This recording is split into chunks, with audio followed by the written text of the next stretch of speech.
Sir ఇప్పుడు laser treatment అన్నారు కదా, అవునండి. మీకు ఉపయోగం ఏంటి?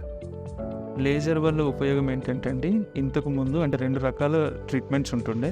పాతకాలంలో అంటే లైక్ ఓల్డ్ ట్రెడిషనల్ మెథడ్ వచ్చేసి మనం సర్జికల్గా అంటే చిగుర్లని కట్ చేసి వాటిని ఓపెన్ చేసి లోపల ఉన్న డిపాజిట్స్ అంటే ఫుడ్ కానివ్వండి, క్యాలిక్యులస్ కానివ్వండి, ఇవన్నీ తీసేసి మళ్ళీ తిరిగి కుట్లేసేవాళ్ళం. లేజర్ అడ్వాన్స్డ్ కాబట్టి దీంట్లో మీకు ఎటువంటి అంటే కట్ చేయడం కానివ్వండి, కుట్లేయడం కానివ్వండి, అలాంటిది ఏమీ ఉండదు. ఇంకొకటి ఏంటంటే అండి, లేజర్లో మీకు చాలా అసలు పెయిన్ అనేది మ్యాక్సిమం ఉండదు, ఉన్నా కూడా చాలా తక్కువగా ఉంటుంది, చాలా కంఫర్టబుల్గా ఉంటుంది, ఫాస్ట్గా హీల్ అవుతుంది.